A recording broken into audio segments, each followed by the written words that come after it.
Appreciate all of you being here today. If I haven't met yet, I'm Tom Smith, Executive Director of Travel Ministry. We're going to be muting your mics as you come on board if this is your first time to be with us. If you are one of our regular guests, you'll know that that's happening. You'll be able to put stuff into the chat row, whether you're watching on the Zoom call or whether you're on Facebook. We have people who are monitoring that. I think that Ryan and Paula are monitoring the Zoom call, and Alyssa is over on Facebook. Mark is not able to be with us today. Mark's actually at one of our conferences out at the Spire Network over in Nashville today. So he's been there all week long. He'll be back with us next week. And then we have some other special guests who will be with us today. So I know that you're all coming on board right now. So we'll continue to wait for just a couple of seconds to get things started here as we wait for everybody to be able to get live and caught up and into the Zoom call itself here. So it'll take just a minute, but we do have some special guests. We'll be introducing them to you as we go along. Some of them are familiar faces for you. We've got a lot of really neat information for you today.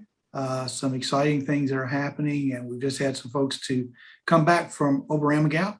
And so we're going to be able to, of course, talk a lot about that today, as that's the focus of our meeting. So welcome again, everyone. And like I said, if you're just joining us for the first time, your mics are muted. Please type into the chat row. I know that all of you are probably, even now as I'm talking, greeting one another from around the country, and in the tradition of what has become our webinar opening here. I'm sure some of you are telling what the weather's like wherever it is that you are today.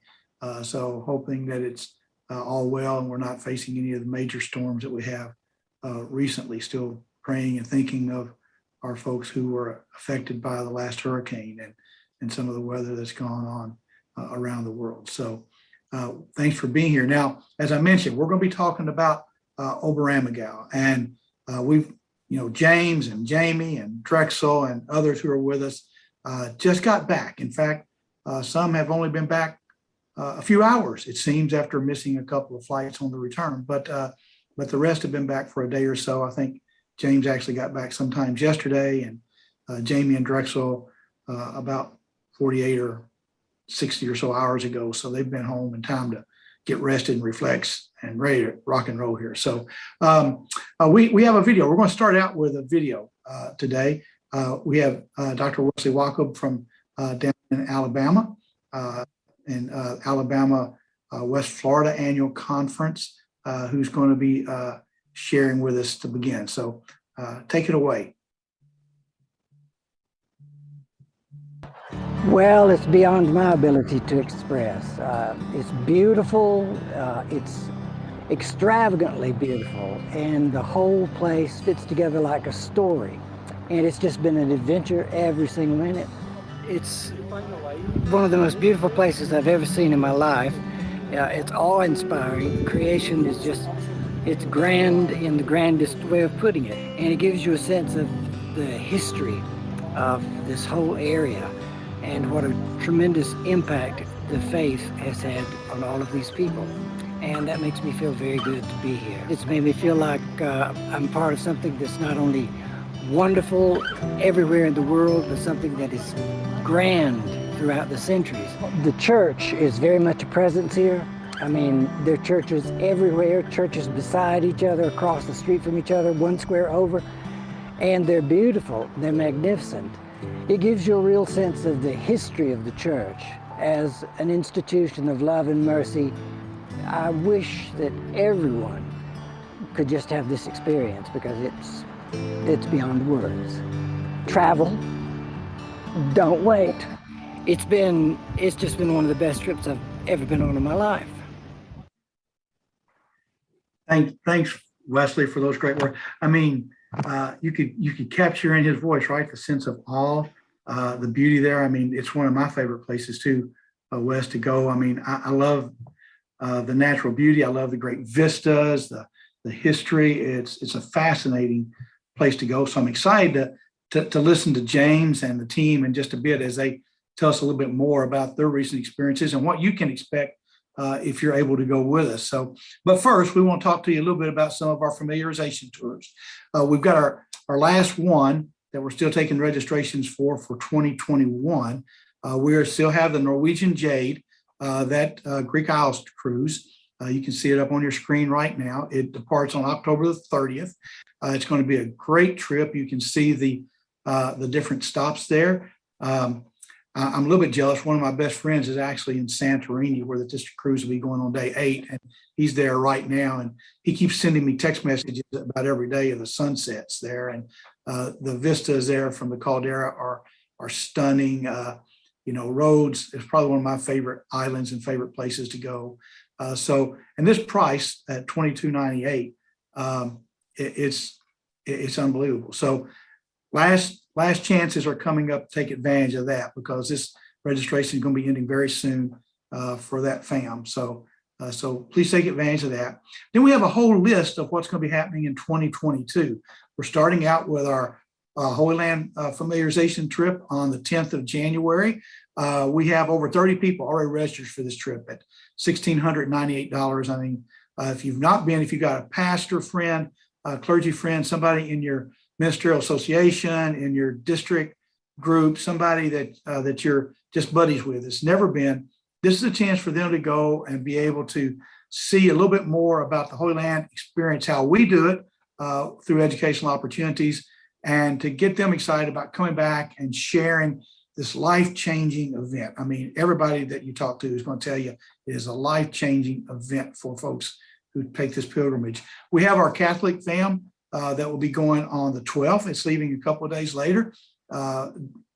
Much the same itinerary, but if you have a priest, a deacon who's a friend of yours you'd like to invite on that, please reach out to them and do that.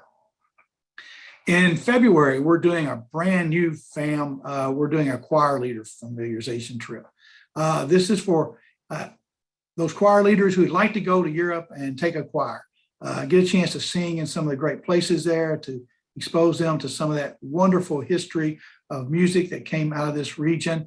And so you can see that on the 17th of February, we'll be going to Vienna and Salzburg, Prague. I mean, what a great trip. So that's coming up really quick. Registrations are open now. You can do that. So please take advantage of that. We talked to you a little bit before about the walking tours that we're going to start instituting. We've got one of our familiarization trips for the Camino with a Portugal pre-option coming up there. That's going to happen on October the 3rd. It's still a ways away, but you have a chance to register for that now. There will be an opportunity to go to Portugal pre-tour for part of that. So look for that, plan for that now. We just started registration and open registration for our Croatia fam. This one's on my bucket list. I mean, look at that vista there of that shot looking out over the ocean there. So you want to try this one. It departs on the March the 23rd. So that's coming up really quickly. We've already got people starting to register for this one. So this one's going to be an exciting one. A lot of people are going to want to do that. You can go to your host site there and you can sign up for that, find the registration information for that. We've got a few other ones that we haven't got registration up yet. We're still waiting for pricing and stuff to come back. In November, we plan on offering an England and Wesley familiarization trip. So that's coming in later 2022. We hope to have that up very soon to be able to go see some of the great sites that are there, the New Room and Oxford and other great places. Later in 22, we're going to have another walking trip, the Jesus Trail. So how many of you have always thought, I wanted to walk down to St. George's Monastery there, or to do some of the other things over Arbel?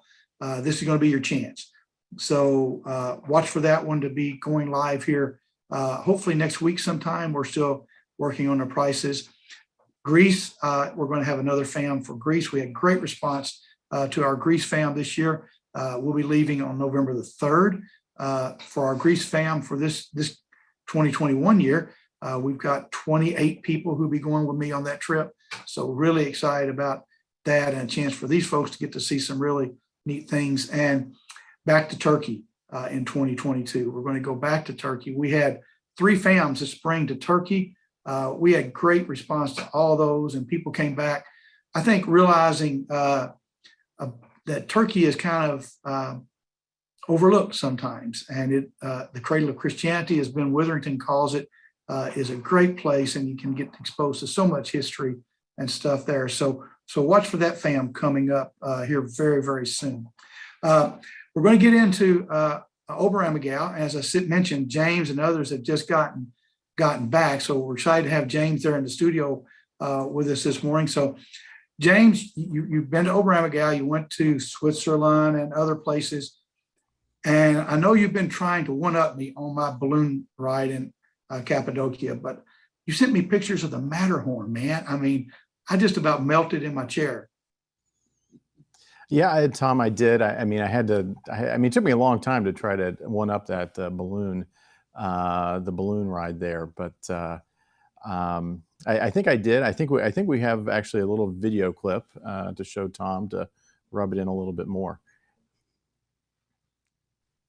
Oh, that's beautiful. Yeah. Where's that? Actually, this isn't the Matterhorn. This is equally impressive. That is the view from the front porch of the hotel we're using on our Switzerland 2022 tour in Villars-sur-Olon, which is in the French part, in the southern part, and we'll go to the Matterhorn from Villars and see. And then I think right now we have the picture, a picture I took of the Matterhorn there, and it's actually producing its own sort of cloud trail, as you can see. So that's up at the top of the Gornergrat. You take the railway up there, which is an optional on that day. So just beautiful footage throughout Switzerland. And Tom, I'd say, and I know you really want to go to Switzerland. It is, I really looked at all the hotels, did a lot of the sightseeing again, first time in a long time for me. And it's just beautiful. Folks are really going to enjoy that tour and enjoy the Swiss Extension. We have a lot of folks on the Swiss Extension from our village stay programs. So the video that we saw there was from the front porch of one of the hotel we're using there for part of the time in Switzerland. That is correct. We on the Swiss tour, we stay in the south in Villars, which is a notable ski resort there. And in that video, you can actually see all the way. It was a very, very clear morning. You can see all the way to the Mont Blanc over in France, which is about, driving wise, I think it's about 45 kilometers away, but shorter as the crow flies. So yeah, just a beautiful, beautiful hotel. You can see it there again. Mont Blanc's in the distance. So, just a beautiful area, very close to Lake Geneva. So we have a lot of exciting days planned out of Villars. Oh, cool. That, like I said, I'm jealous. That's one of my places on my bucket list to go, and I can't wait to go to Switzerland myself. Now, did you have a chance to have what I believe is one of your favorite desserts? Did I say Kaiser Schmarrn? Yeah, Kaiser Schmarrn. We certainly did. Anybody knows me knows I have a few favorite desserts depending on where I am in the world. So that may be that may be the mother of Ali dessert in Egypt, or just different ones. The places I like, the crumbles and puddings in England, of course. But Kaiser Schmarrn in this part of the world is fantastic. You see a picture there. It's really a buttery pancake all chopped up with granulated sugar on top, and served typically with applesauce or a lingonberry mix, and sometimes they throw some raisins in. So it really literally means the Kaiser's mess. So they just throw what they have in, and wow, it's really tasty. And that's something my father really loved that. He got me hooked on that dessert as a little kid, and 4 decades later, I'm still hooked on it. Well, it's delicious, because you got to introduce me to that when we were there a bit ago, but I know how much you love that. And you guys were there in Austria during their annual bringing the cattle down from the mountain moment. We were, it's a phrase, I don't know where I got this phrase, but I mean, I do say when the cows come home, sometimes, like that's never going to happen. So we had to pick our date for this fam trip. And in September, I was like, I'd really like to be there when the cows come home. I've never done that all these years and all the Oberammergau experiences. So we got to be there when the cows came home. And this is a little bit of the parade. The cows are up just free range up in the mountains in this part of Austria. So if you're up hiking in the mountains, you'll run into cows all over the place. But then they come down for the winter time, and there's a big procession. And so one day of the year they do that on a Saturday, and we happen to be there. Those aren't cows, by the way. Those are the sheep that are up in the mountains, but they were pretty cute coming down too. So it's a great festival day for the locals, and we got to be a little bit of a part of that. And I appreciate all the footage, and I'll mention who was taking some of that footage here in just a moment. Next, we'd like to throw to an interview with Jeff and Liz Lentz. They're also Jeff's a pastor there in, I think, Port St. Joe, Florida, and they were with us on our Oberammergau fam trip. Well, this is such a beautiful part of the world. The hills here, the mountains, it's just a glorious God's country. We've got the snow in the background, and it's early September. What a beautiful place. I think that it's very safe here, and they do require you to have a vaccination card, and so everywhere that we've gone, we've eaten outside. There's lots of nice places to eat outside, and so it feels very safe, and there are protocols here. The great thing about traveling with EO is that it's not just a normal vacation. Each trip is a pilgrimage, and while there aren't as many holy sites here as you would find in the Holy Land, when we go into one of these beautiful Baroque cathedrals, it's a great experience with God. You know that generations have had their most holy moments in these places, and you can't but be transformed and feel like you're on a sacred journey every step. That's fantastic. A lot of the interview, I think all the interviews you'll see today were filmed by Drexel Gilbert, and Drexel's joining me here in the studio today. And Drexel's a TV personality from and media expert from the Panhandle of Florida. So we were so happy to have Drexel again with us. You traveled with us to the Holy Land and the United Arab Emirates back in, was that in June? June. June. Wow, time flies. It doesn't seem like that long ago. And Drexel came with her husband, Wes Walkup, who we saw at the opening, and just did a lot of fantastic interviews that we're going to enjoy today as we go. How was your travel experience? Was this your first time in Bavaria and the Tyrolean region? In Bavaria, yes. In Bavaria, no. Tyrolean region, yes. I was actually in Bavaria in 1981, believe it or not. So I was very excited to be going back. And one of the things I noticed is that, well, things obviously have changed over, the period of time. So many things remain the same. And there's some comfort in that. Right. But there were so many times that I felt like I just stepped into a fairy tale because of the scenery and the people and the food and the cows coming down the mountains. And then there were other times, as Jeffrey mentioned, you would be in the cathedrals, and I found myself just overwhelmed at thinking about all of the people that have come through those cathedrals through all of the centuries. And it was just incredible. But I would say I've traveled multiple times with educational opportunities, and this is up there in the top 3. It was fabulous. And I'm really looking forward to going back. Wesley and I, my husband, Wesley Walkup, and I are leading a tour to Oberammergau next September and doing the Danube River Cruise. And so we are now just so pumped and so excited about it and enthusiastic about telling people, because we want to share this experience with them. We want them to be as excited as we were on this trip.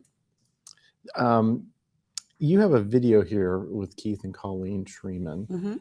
Tell us a little bit about that. And I guess give us a little sense of how were you approaching these interviews? And we've seen a couple already and a few more to see. Right. What were you thinking when you were doing that? I think what we were trying to accomplish there is to let the people who are on this tour kind of answer the questions that so many people have before they go on this type of trip. What's travel like? You know, how is it to travel in the COVID era? What can I expect to see? I mean, everything is basic, from what are the bathrooms like, you know, to what's the food like, to what are your accommodations like, what should I look for, what should I take, what, you know, all of those things. And to also talk about the spiritual aspect of it, I think is so very, very important.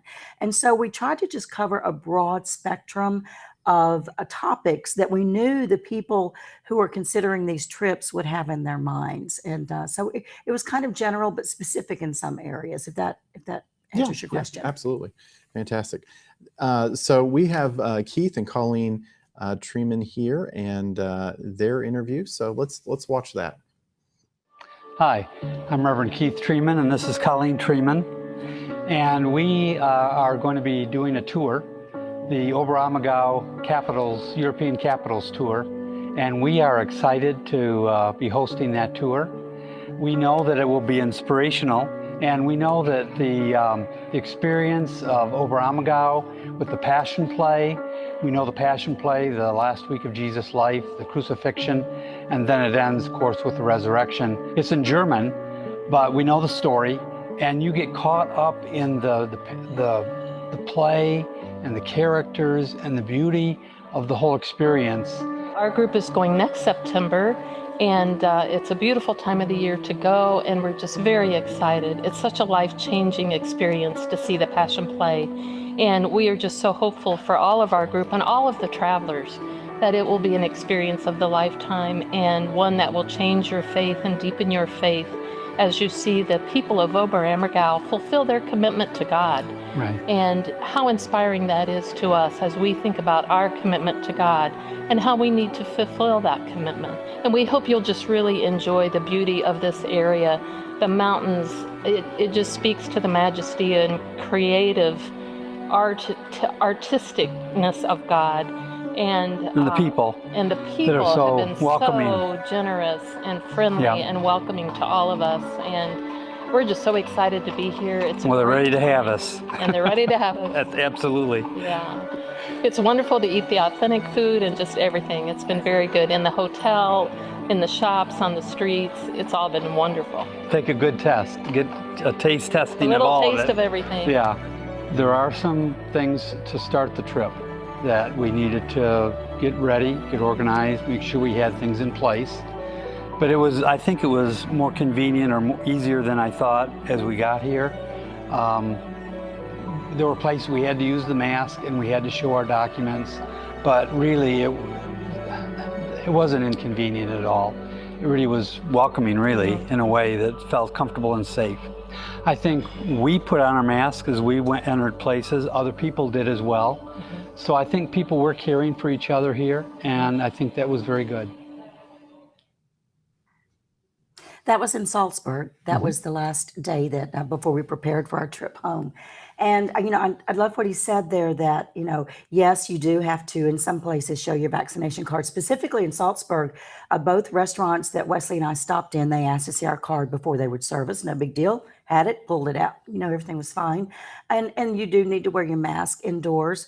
But, you know, as I tell people, if those are the only small things that I have to do in order to be able to see these fabulous places, Right. no big deal. Yeah, and we did the antigen test the last night. Yes, we did. Which went smoothly. Everyone was negative. But you know, I didn't really know what to expect. I hadn't been there. I'd been in the Holy Land, obviously, and the place was deserted.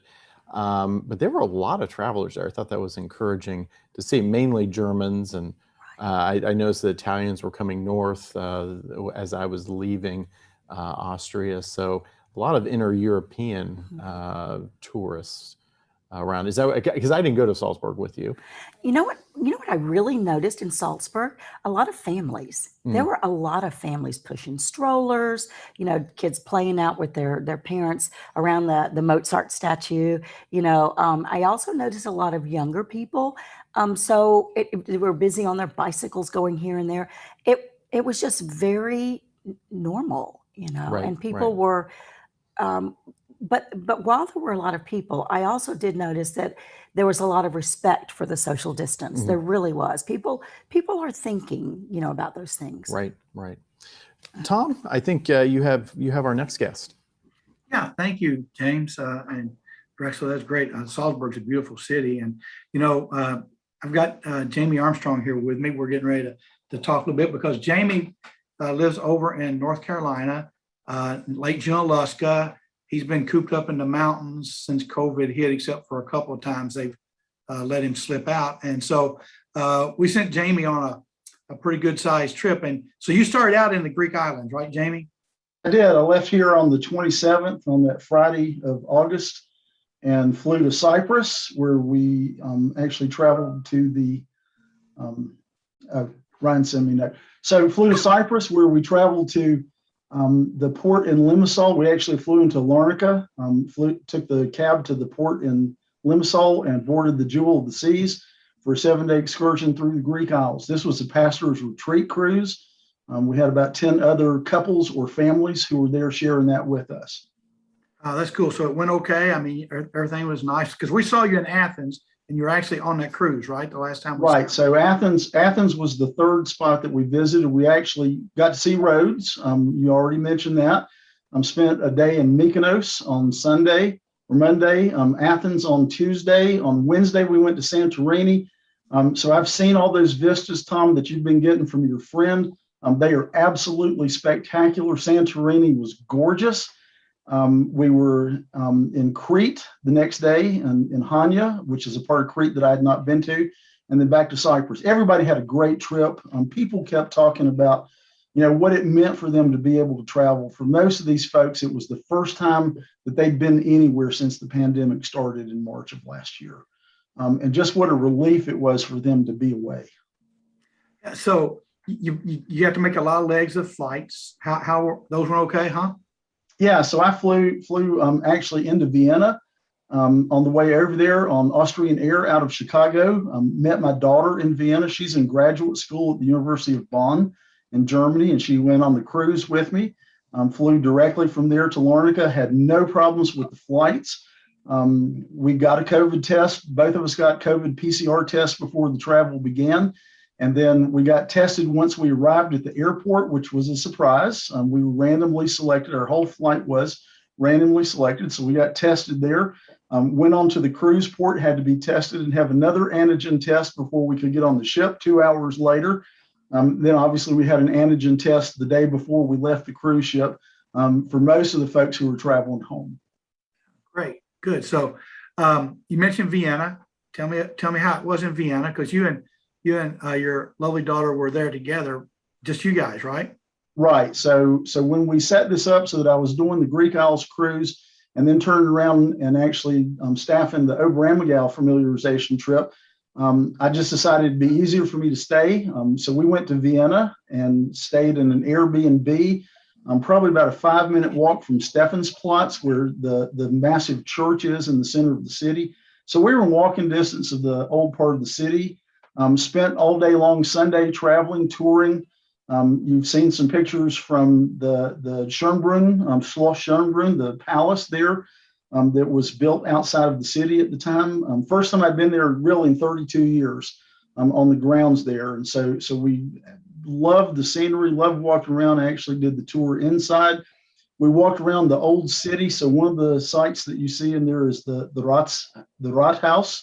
The government offices with the red flowers kind of up on the tower that looks out through there. But just an absolute fabulous trip. First time I've been in Vienna in quite some time. It's one of my favorite cities in the world. Did not get a chance to do any of the music offerings that are done so often in Vienna with ensemble groups and different orchestral pieces that are going on, but it is a marvelous city. Well, Jamie, you also then left Vienna and you went on over to Oberammergau to meet the group on the familiarization trip that was coming there. And I remember from one of your postings on Facebook that you're like myself, you post everything on Facebook when we're traveling. You went up into the mountains for dinner one night, and I've been up there. Tell me about the dinner.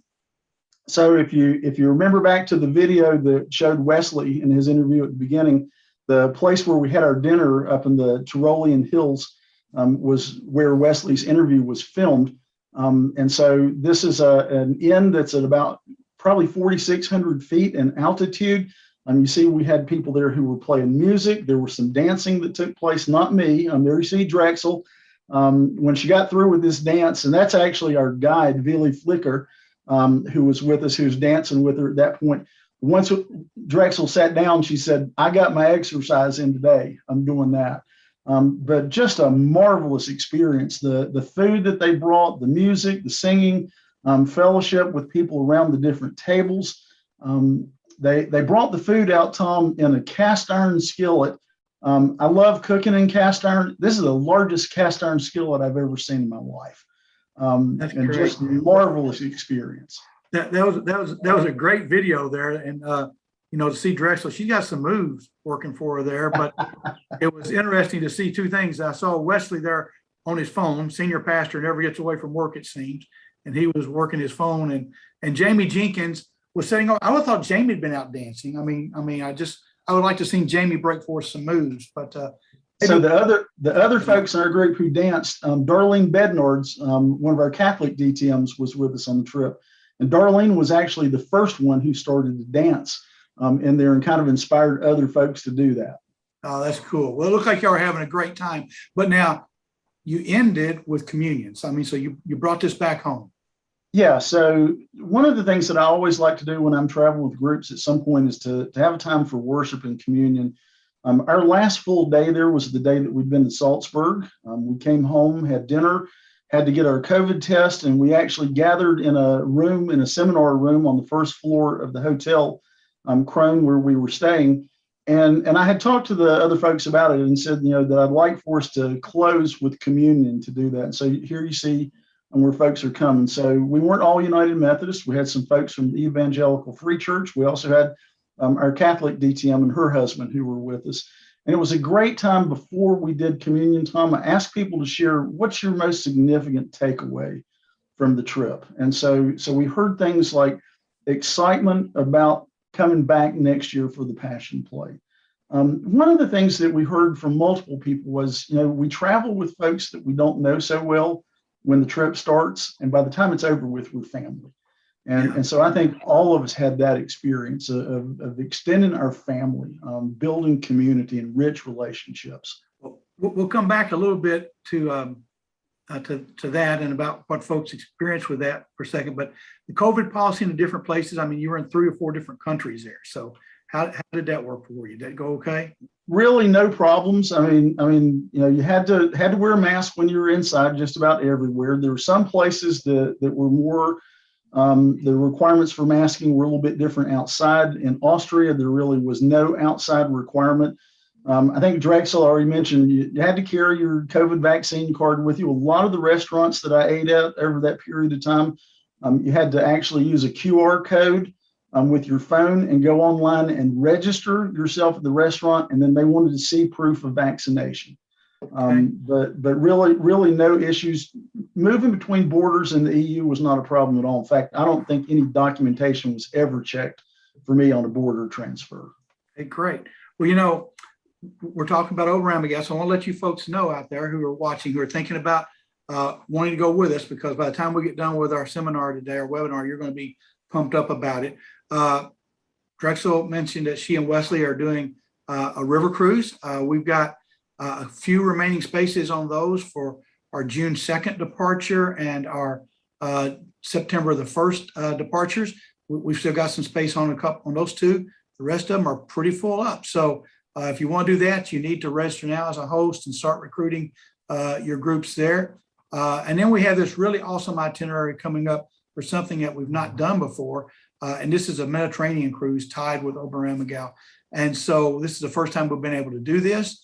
It's a wonderful itinerary. In fact, my wife, Kathy, said she's going even if I don't. So we'll have to see about that. But she's really excited about the itinerary, all the places it's going to stop, some places we really go. So check that one out. We still got some space on that too. Now, Jamie, y'all visited one of the hotels that we're using there. I've been there. I think it's one of the coolest places to visit, much less to be able to stay there. But tell us just real quickly about that, because we're going to show an interview. Right. So we didn't just visit. This is the hotel that we stayed in Matrai. It's on the old road that actually connects Austria and Germany down into Italy, going through the Brenner Pass. And so you're going to meet Henry and Tanya Stadler, who are the owners, along with their mother of the hotel, their brother and sister. It's a 574-year-old building, and they'll talk about that in the video. Incredible place to be, incredible hospitality. And it was our home away from home for the whole time that we were there in Austria. Let's go there. My name is Hannes Stadler. My name is Tanja Kastner Stadler, and we are the owner of Traditionshotel Krone in Matrai.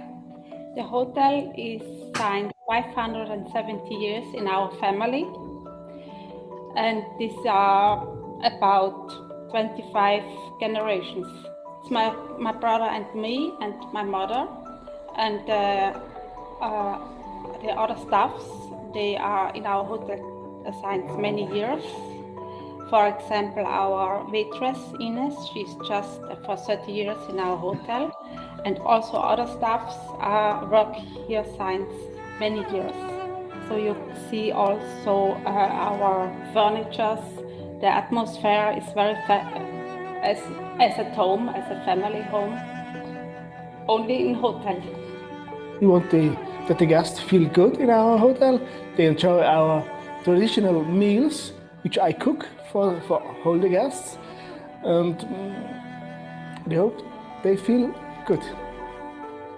Housekeeping, they clean every day the bathroom, and also with disinfectant spray. I think we do it what the guests like. If they like a buffet menu, it's right for. Or if they want serving at the meal, it's also right. Breakfast is always buffet. I want to make the food traditional from our region. The meat, the vegetables, only from our farmers in our region. We are very happy that the developers are back, because our hotel was closed for 9 months, and now we are happy that they come back. And not only we are happy, our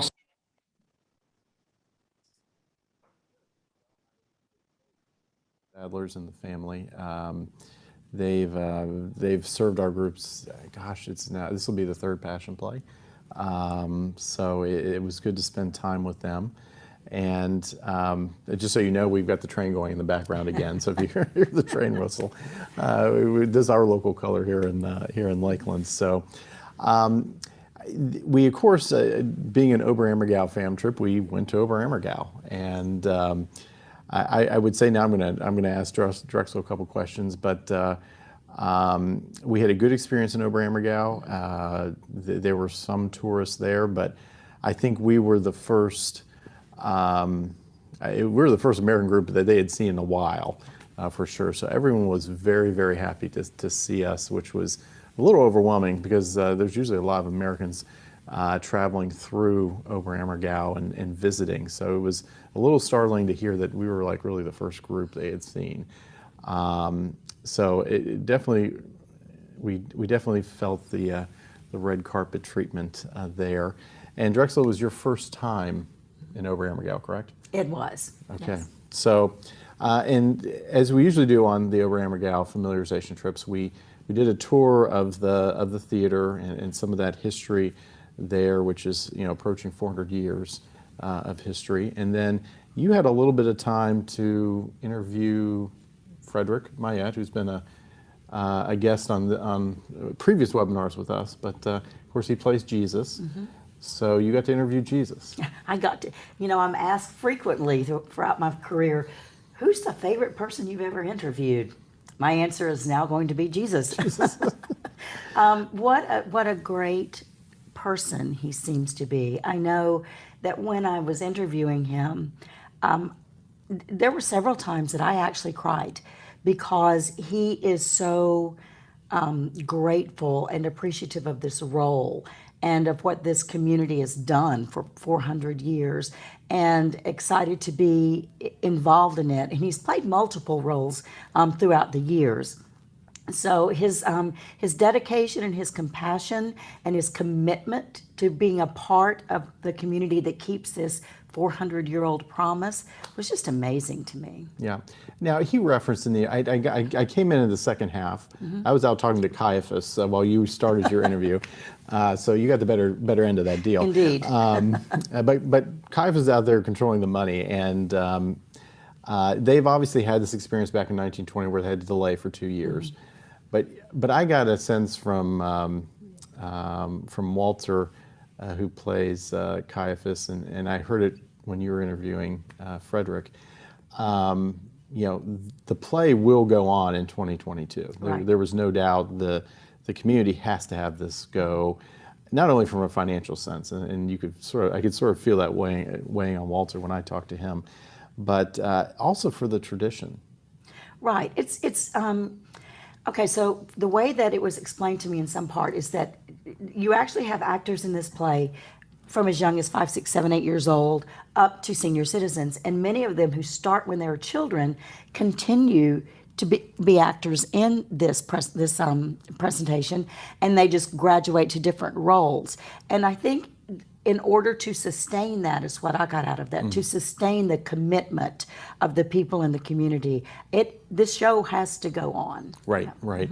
And one of the questions I asked Walter was, you know, are you going to have to social distance in the theater, you know, et cetera. And Bavaria, they're back to having theaters open at 100% occupancy, up to 5,000 people, which Oberammergau would fall inside of that bound. So they were planning, they need to have a full theater, and obviously do that in a way that minimizes any risk to the audience. So throughout all the rehearsals, they're being tested constantly. They did not feel like they were going to have to require vaccines to enter. They weren't going to check that. So I was encouraged that the show will go on, right, as scheduled, and it's just I just can't help but thinking about Frederick, and I think we probably have this in the interview, but you know, they don't want to be that generation who you know, drops the ball basically. Right. It loses that commitment and loses and breaks the vow. So it was some poignant things. So let's look at the interview here that Drexel did with Frederick Mayette. Hey guys, I'm Drexel Gilbert, and I am here today with a very special person. This is Frederick Mayette, and Frederick portrays Jesus in the Passion Play in Oberammergau. And I'm so pleased to meet you and to visit this beautiful place and to hear about this enormous undertaking that has meant so much to so many people through the years. Thank you for being here. Yeah, thank you for being here too. Well, Frederick, first of all, let's just start at the beginning. How did the Passion Play come to be? So it all started in the 30 Years' War in 1632. The Swedish troops came here to this region, and they brought the Black Plague with them. The chronicle says that within a few weeks, 1/3 of the population died, and no one knew what was happening. Everybody thought it's a punishment by God. And so the villagers made a vow. So if God takes this disease away from us, we will play the last days of Jesus Christ every 10 years. It is said that then nobody died anymore. And so in 1634, the first Passion Play was played. And so we have a tradition which is almost 400 years old. Amazing. Usually we start our rehearsals in the year before the Passion Play. With the main cast, we go together to Israel and to visit the Holy Land, and there we talk a lot about Jesus and what happened 2,000 years ago and what it means for us today, and so you're slowly growing into the role, and like, so we also have to let the hair grow and the beard. It's like growing into it. So if you're born in Oberammergau, or if you live here for at least 20 years, you have the right to take part. And then there's one big date where the cast is announced in front of the theater and the whole village stands around, and my name was the first name on the board, and I was really, really happy and excited. And the Passion Play is only every 10 years, and so I never imagined playing Jesus because I had so much respect of it, because I never thought I can do it, because yeah, it's such a big role and it's so important. You're on stage with your friends, with your family, so the whole community comes together, and you have people in the same room. You're rehearsing. They're perhaps 10 years old. The older ones, they are 80, 90 years old, and the whole village comes together, and it's such a special thing doing this together, playing the last days of Jesus Christ together as a community. Playing Jesus is emotionally and physically very demanding. So especially the last scene, the way of the cross, and when you're hanging on the cross for at least 20 minutes, yeah, it's a very long time on the cross, and it hurts a little bit, but of course you just get a small idea how brutal it was dying on the cross for Jesus 2,000 years ago. I think it will be a different play next year, because it was such a special situation for everyone, and it was yeah, social distancing is something we learned now, and but theater and being here in the theater together, it's anti-social distancing. It's people coming together and doing something together. I think this is something people are really looking for again, that you can travel, that you come together, that you do something. And I think this will change how we are on stage. And also some texts we have in the Passion Play, they are about suffering, about diseases, and we will have a different attitude on stage. I think when we start the rehearsals again, we will look different on the words Jesus said, and I think they have a different view on the story we are telling here. Frederick, we've talked about the importance that this Passion Play has played to thousands and thousands of people around the world over the centuries, but it's also super important to Oberammergau as well. It's important for this play to take place next year. The Passion Play started almost 400 years ago, and it's such a long tradition. And for us here in Oberammergau, you have to hand it over from generation to generation. Our forefathers, they made this vow, and so we will carry it on as long as it is possible. And I don't want to be the generation that stops it. And I know that there will be the necessary precautions taken depending on what's going on at that particular point in time. And so for the people who are wondering, will this play take place? Your answer seems to be a pretty emphatic yes. Of course. So of course there's some things we have to prepare for next year, but now the regulations are really good, or looking good for next year, and I'm sure we can do it. Well, I will be back here next year to be in this audience and watching the play, and I'm so looking forward to it.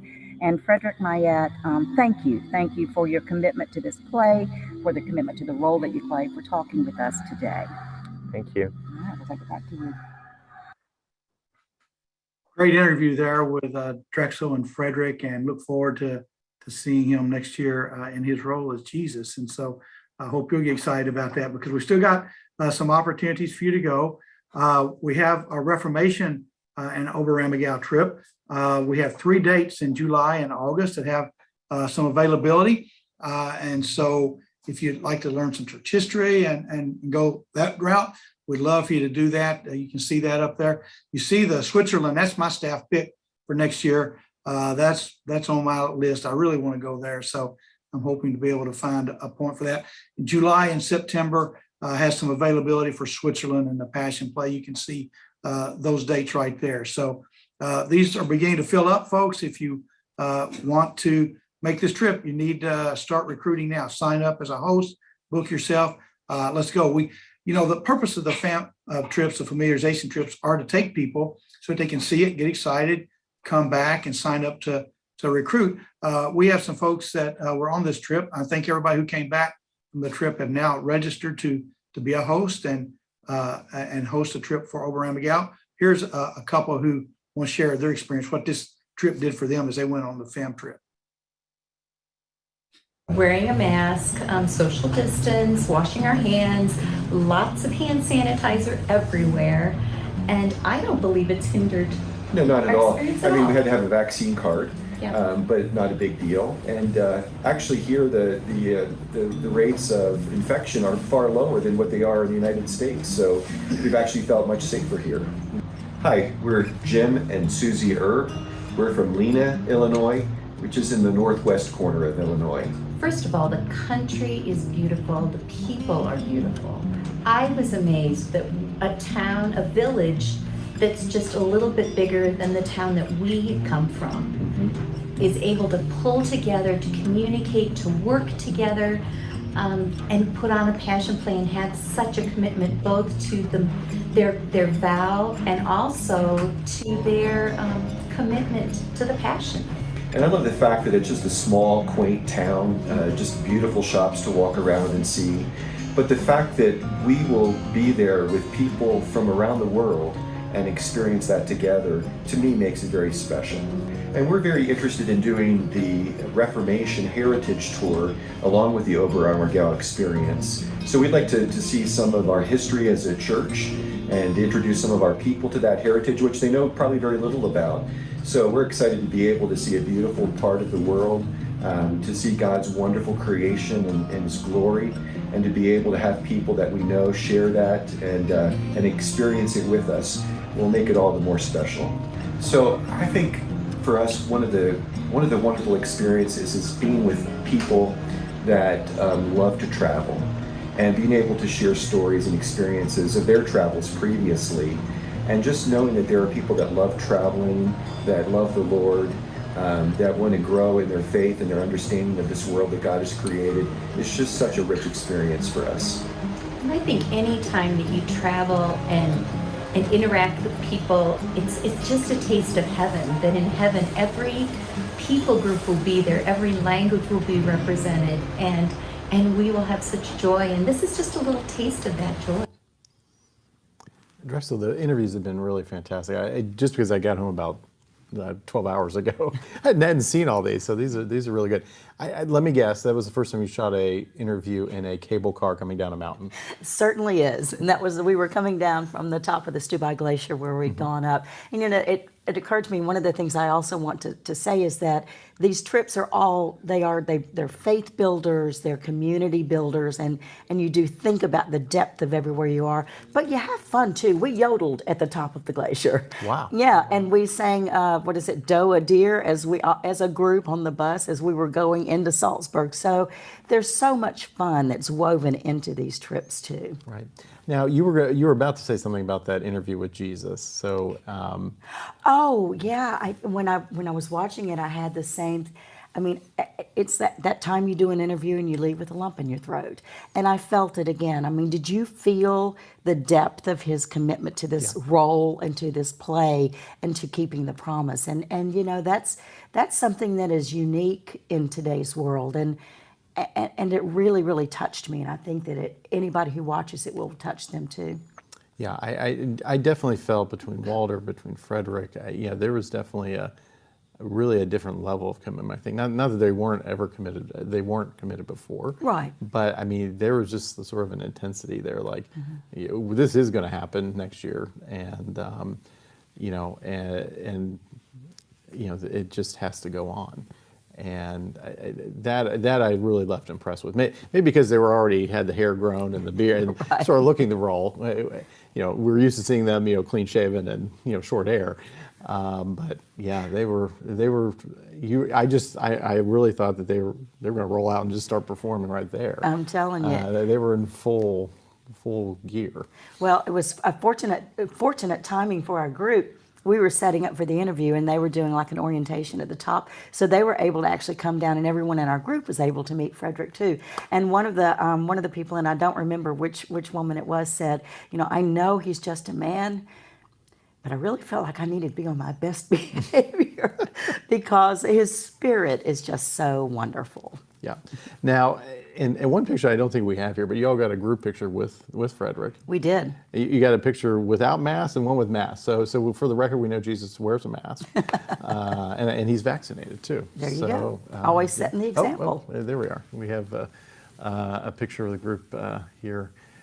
in the screens. So again, they're always hospitable there at the in Oberammergau, and Frederick's always great with his time, and such a humble individual too. I will say.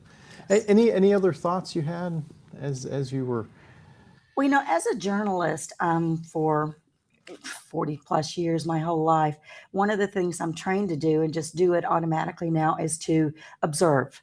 I'm a very keen observer of people and of situations and of places. And what was really nice for me in the times that I wasn't actually looking for myself, I was observing the group, and just to watch them open up and take all of this in, and you could really see people changing. And as a tour host that I've led tours before, that's one of the most satisfying things, is to watch people change. Tom said these trips are life changers. They are. And I believe, especially now after being there, that this Passion Play is going to be another life changer for me and everyone who goes. Fantastic. Well, a little bit more about some of the opportunities we have in 2022. We stayed at the Corona Hotel, and we met the Stadlers, the owners there, and we have still have opportunities to stay in Matrai, in that village, or in the Stubai Valley, which Drexel just mentioned. Going up to the glacier, and at the end of that valley, you'll see open dates both on our Alpine Wonders and our Alpine Odyssey tour, which are 7-night experiences, and hit obviously Oberammergau, Innsbruck, optional to Neuschwanstein, you see there on the left, and really mountain chalets or beautiful hotels along the way on that program.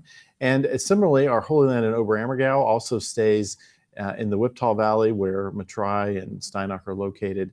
So a combination of 6 nights in the Holy Land, and then 5 nights in the Austria, the Tyrolean region, with the visit to Oberammergau.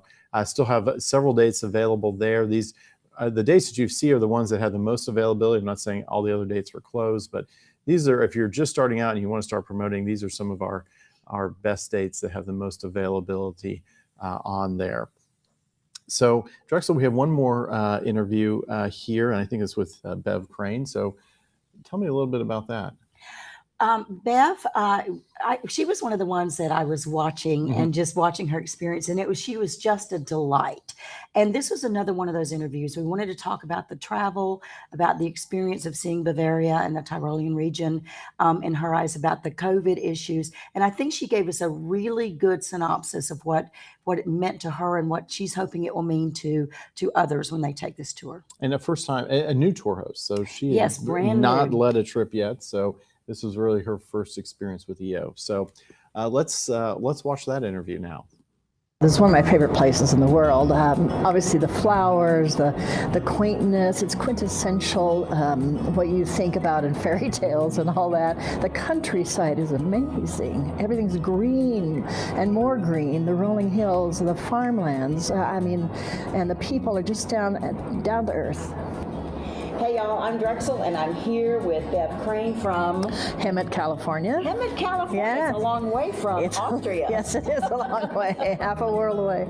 Now, Bev, you are leading a group on the Oberammergau experience next year. Yes. Awesome. Yes. Tell me why you decided to do this. Well, I've always wanted to go to Oberammergau and had a chance last year, and then when they canceled, I thought, and I prayed, Lord, would you give me another chance? And yeah.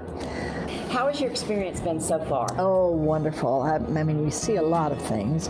The people are great. On the bus is fun. We have a great driver. We have a great tour guide. And then the people in the cities and villages are just wonderful. How have you found the COVID regulations in Austria and Germany? What have you seen as the precautions? Well, they're very easy to deal with, very much like we have in the States, but very easy to maneuver around, and people are gracious about it. Yeah.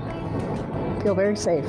Seeing the world go on, not just where we live in our little communities at home, but knowing that people everywhere are dealing with this. And then the culture will be they'll discover all kinds of things. It's so wonderful to get out from our little boxed-in places, because we can kind of get locked in there and just experience what the world has to offer, and Jesus will meet you there. Thanks for that interview. Bev was so excited. She came back and signed up to host a Reformation Oberammergau trip. So we're really excited about that and excited about that. So, you know, James, you've been, you spent a lot of summers in the area back through the years. And I think we got a shot maybe of you and the family back 10 or 12 years ago, maybe something like that, going back. So maybe that'll pop up here on the screen in a second. But there we go, James in 2017. No, I'm just teasing. But you still have that hat. I know. I've seen it. It's got all your pins on it and stuff. And so maybe someday I get to see you wearing that somewhere next summer in Austria as they come over for the trip there in Germany too. Tom, let me just interrupt. Let me interrupt on the hat with the pins. That was a tradition. It was really big in the days, and that shot must have been from 1980. So that was really a thing in 1980. But I noticed this time, and Drexel probably, there were a lot of German men wearing those hats that had pins. I hadn't seen that the last few trips, but this time I was like, wow, it's coming back in style again. I did see that. I also saw some wearing the lederhosen. Yeah. So I'm optimistic. My head's gotten a little bigger, Tom. And I know I opened myself up for a whole lot of things with that comment, but so I can get it on there, but it's not quite the best fit, not as good a fit as 1980. Yeah. As soon as you said it, I thought he just put a softball out there I'm not even going to hit. But I won't comment on that Letterman jacket that you've got on either, so we won't even go to what team that happens to represent. But you have to take Jimmy in 2017, your son?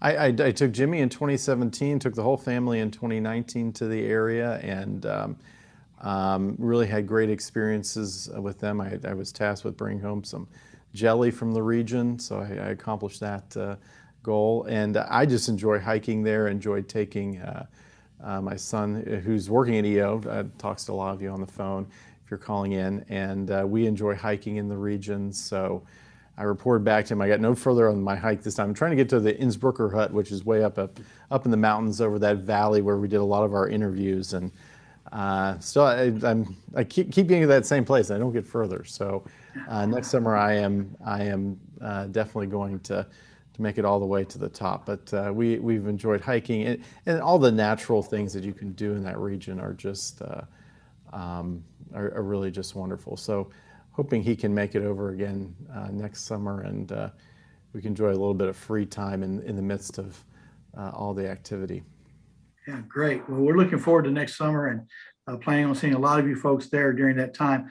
All the videos we've shown today and others that we still have that we've taken while we're there will be coming up on Facebook later. We'll be using them different times there. So watch for our Facebook page for that. We've got 3 more itineraries there in Oberammergau. We've got our European capitals that's still available. We've got some spots. So that's been one of our most favorite trips so far, it seems, for a lot of folks. So you see those dates there. Our Best of Italy that will be there. You see those available dates. And then a first opportunity this time for the youth trip. And so this is pre opening day for the Passion Play. And so we still have some space on that for different youth to be able to go, and youth groups. It's a really cool opportunity. So we thank everybody for all the really wonderful information about Oberammergau.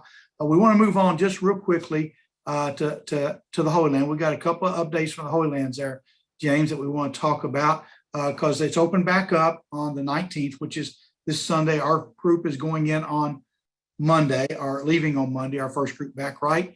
And so can you bring us up to that real quick? Yeah, the Israel's reopening again on September 19th after their closure to deal with the Delta variant. They've been very successful with that. I know the numbers are still higher, and you'll still see that the CDC has them at a level 4.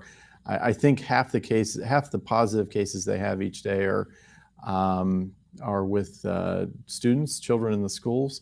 And you also have to understand Israel's testing a huge percentage every day of their population. If we tested that many, I'm sure our numbers would be astronomical. So, but they are testing very regularly the students in the schools. And so the numbers stay high just because of that factor. But if you look at the serious cases, the serious cases have not gone up in the last couple weeks. So they do have that under control. And I think they are ready to reopen. And our first group arrives on Tuesday there, and we have a couple more before the end of September. The pilot program rules, which are still in place that they had set forth back at the end of May. So you have to have a PCR test within 72 hours of leaving, a PCR test upon arrival. They are doing the serological test upon arrival. That now will be restarting as the finger prick test. So results will be within 20 minutes and everything going according to plan. When you leave the airport, you are not in quarantine. You're free to go touring and proceed with your visit in the Holy Land. And then you do have to get a PCR test to return back to the United States per the United States rules. So those requirements are all still in place. As part of the permitting process before, again, we need a copy of the vaccination card. You still have to be vaccinated to visit the Holy Land. And they now want to see that you've had a booster shot within that your second shot was no more than 6 months prior to your departure from Israel. And if it was, then there will be a booster shot. They'll want to see a booster shot if it's been more than 6 months. That 6-month rule could change. There's rumor that it may go to 8 months. So we're waiting for an official announcement of that, just because the United States hasn't really officially started their booster shot program. Our groups at the end of September have been able to get booster shots where needed. Those who had it very early on this year have been able to get those. I know it's been a little bit more challenging in places, but our first 3-4 groups are all traveling, have been able to accomplish that. And again, that may change, that may move to 8 months, which will allow more folks to travel here in October. And we'll see if they continue with that rule going forward. So that's really the only thing that has changed with the requirements to enter the Holy Land. And once you're in the Holy Land, of course, everything has been going very, very well. Again, the crowds are just not there. So you have all the time you want to spend in places, sometimes just totally alone. I know I was with, we're going to show an interview with Don and Claudia Erickson in a minute. While we're waiting for the cows to come home, Claudia showed me all her pictures from the Holy Land. She was one of our groups there in August and showed me pictures in the Church of Nativity, and absolutely not a soul there. So in the middle of the day. So that was really experiences you can't have. So if you're scheduled to travel this fall, I'm very, very confident we will be able to get you there and you can continue to travel. One of the concerns, James, that came up, and I've been traveling the country talking with hosts, and I've been talking with people who've been calling in about their upcoming trips, have been, what happens if I test negative in the US and I get to the airport in Tel Aviv and I test positive? Well, we've sent hundreds of people there, right? And that's not happened to us at all. We've not had that to happen. No, we've not had that happen with the PCR tests. Again, you can schedule that PCR test as close as you want to departure to minimize that risk, that window of time, I suppose. So you could, if your airport has it, you could get it and have a negative PCR test and literally get on the plane and go. So you can narrow that window with the 4 days down, but statistically, I think it'd be pretty difficult to have the negative PCR test and then have a positive one by the time you got there. I don't know what the statistics are on that, but that's very minimal possibility that could happen. Yeah, and I've had a couple of folks ask about, well, I'm just, what about there? And I keep telling everybody, my family and friends, we're much more likely to be exposed here in the U.S. to someone than we are in most of the places that we're traveling, especially the Holy Land. Yes. I think, and Drexel may be able to second me on this. When I was traveling, I was over in Europe for 10 days, and I sort of like, what's the issue here again? It just felt totally normal. And I was, and granted, yes, I guess I've gotten used to putting a mask on in restaurants, and then you had to show your vaccine card, but everything else seemed really totally normal. And that's the way it is in the Holy Land too. Right. And I recall when we were there in June that it was very, to use your word, normal. And you just kind of felt like things were getting back, and they were back like they were before. Yeah. Yeah. So, if you're planning on going, typically through 40 plus years, we've talked about, well, is it safe, or maybe there's this tension, that tension around. And I always say, I'm never sure exactly when the best time will be to go. I don't think we'll ever know that. So if you're scheduled to go, it's just a great time to travel. The planes aren't full now, and you're just gonna have different experiences if you persist and go on. And certainly we realize that may not be possible for certain reasons. Maybe you have kids that can't be vaccinated and you don't want to have this experience without them.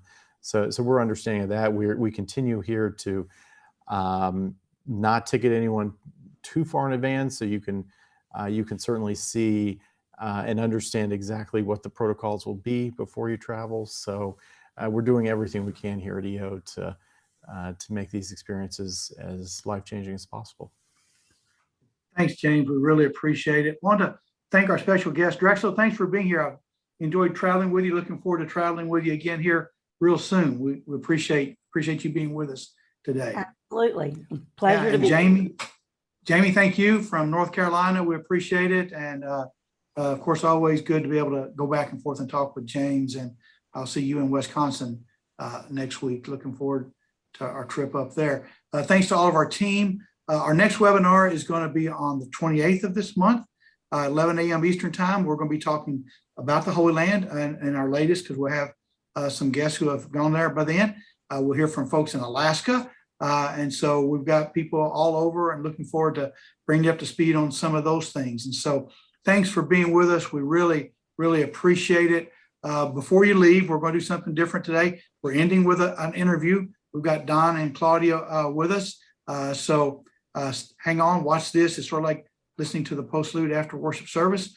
And the organist really likes it when you stay around and listen to that. So remember that on Sunday too, because they used to tell me that, Tom, everybody leaves and I'm playing something special. So this is something special.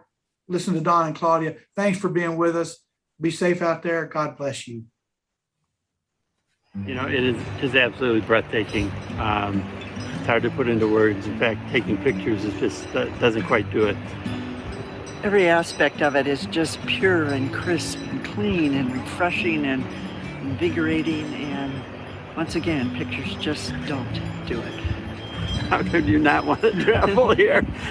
Yeah. I mean, it's a spectacular part of God's creation, and just something that at least once in your lifetime, it would be a real privilege for you to be able to do that. Do it. Do it. Stay off the news. Take a deep breath and trust that God has your days numbered, and go and appreciate what He's made available for us to see. And there's plenty of protection, so It's not like you're stepping into a risky situation, and so nothing to worry about. Well, I think that just the precautions, the vaccinations, the masks, the things are in place to protect people, and so for us at least, we've not had a single worry. Everything is so clean. I mean, the hotels are clean, the buses are clean, the airports are clean.